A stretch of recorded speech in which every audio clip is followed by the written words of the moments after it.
Hi, scholars. So now we are going to be reading in the next couple of days 3 super juicy fiction stories. Now remember, fiction means not real. So today we are going to be reading Nugget and Fang. So this is just one of the 3 nonfiction stories that we're going to be reading in the next couple of days.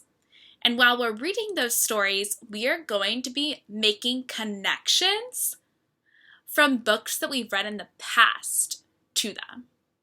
Remember, when we make connections, it helps us understand the book so much better because we're using our prior knowledge, so stuff that we learned before, to better understand the text. So today, when we read Nugget and Fang, we are going to make connections.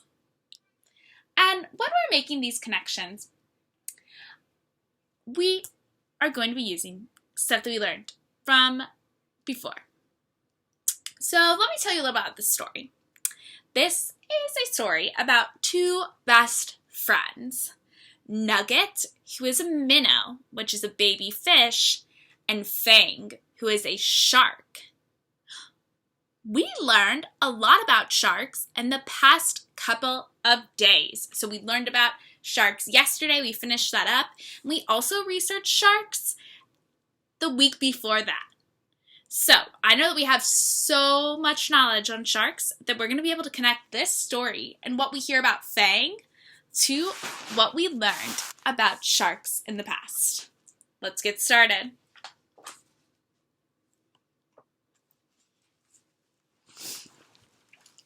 In the deep, deep ocean lived 2 best friends, Nugget and Fang. They did everything together.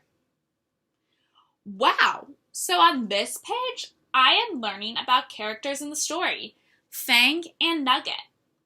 Nugget is the minnow and Fang is the shark.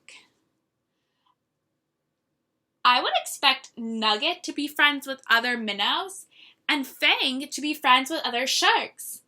I remember when we were learning about sharks last week, we learned that sharks sometimes eat fish. So it surprises me that this shark is friends with a baby fish like Minnow.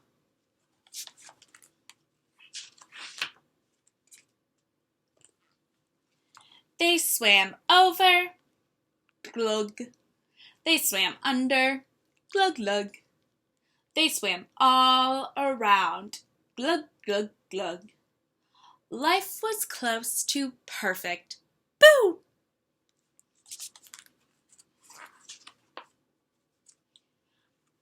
Until it was time for Nugget to go to school. Fang doesn't look too happy about that. On Monday, Nugget was busy with reading. Today's story is about 3 little minnows and a big, bad shark. A big, bad shark? Ha, said Nugget. Impossible. Nugget was busy with math. 1 plus 1 equals 2. 2 plus 2 equals 4. But what if there were 10 minnows and a shark came along and ate 4 of them? How many minnows would be left? Is this a trick question? A shark would never do that, said Nugget. I am learning more about our character Minnow here because Minnow goes to school. And we're learning a lot about how Minnow is saying that, what? A shark would never hurt a fish. But remember, when we read in our book last week about sharks, we learned that they do eat those fish. So that's something different from what we're learning in this text. Minnow might be starting to think that sharks are dangerous, and that could be a problem in this fiction story.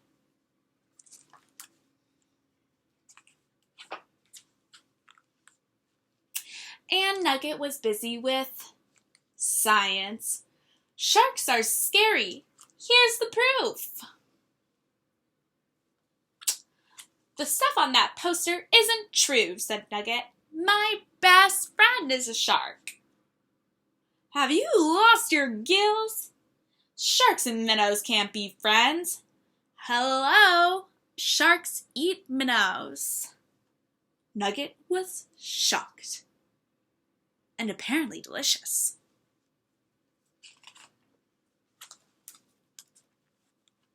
That afternoon, Nugget explained it all to Fang. Sharks are toothy. Sharks are scary. Sharks and minnows cannot be friends. Sounds fishy to me, Fang said. It's true. See, said Nugget. He held up his test. Then he swam far, far away. Ooh, we look at the test and you can see sharks eat all of the above. Fang's heart sank. There was nothing he could do about being toothy, but he needed his best buddy back. He had to prove that he was not scary.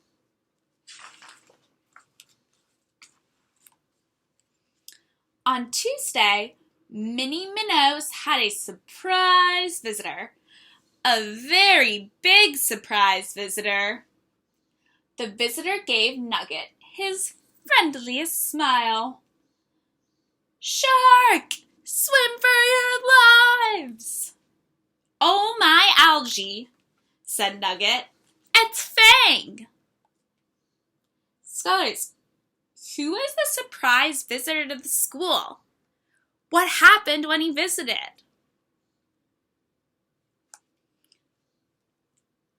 So I know the surprise visitor is Fang, and he's trying to prove to Minnow that he isn't as scary as everyone is telling him at Minnow's school.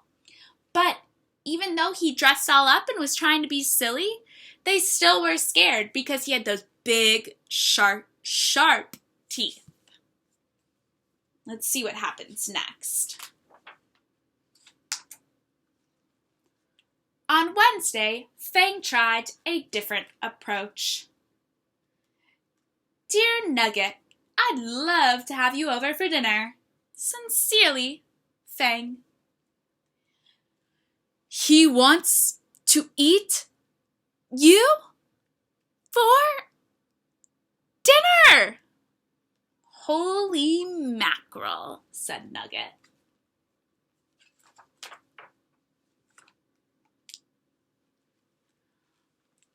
On Thursday, Fang tried everything he could think of. A tattoo, a special delivery. You are fantastic. A song and a dance, but nothing worked. Scholars, what does Fang want? And how is Nugget responding? Well, I see in the pictures and have read in the text that Fang is trying to do all of these things that he thinks are really nice for Nugget. But Nugget's learning from his other minnow friends that they're kind of scary. So I think that Fang wants to be friends with Nugget, but Nugget now thinks that he's kind of scary because of what his minnow friends are saying. This sounds like a problem. I wonder if we're going to read if it gets solved.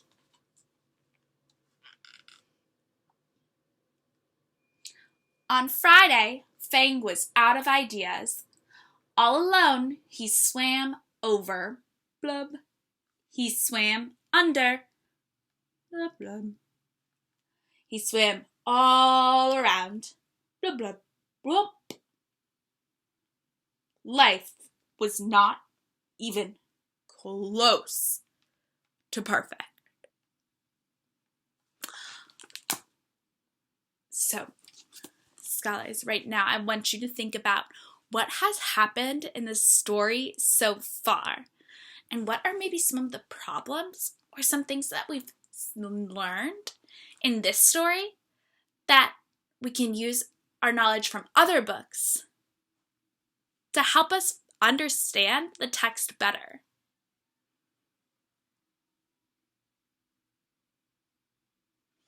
So, remember, we have been learning and researching about sharks. We remember that one of the main characters in the story, Fang, is a shark. And his friend is Nugget, this teeny tiny minnow. And Nugget keeps going to school with his minnow friends who tell him he can't be friends with Shark because Shark's going to eat him. That's something that we did learn in our book before. So it makes sense that they wouldn't be friends. But now Fang misses his best friend Minnow. And now on this last page we read, Fang is stuck in a tube underwater. So it sounds like we have some problems in the book. And I'm hoping that when we read the book tomorrow, we'll figure out some solutions and also see if there's any other connections to stories that we've read before. All right, scholars, I look forward to reading some more of Nugget and Fang tomorrow. See you then.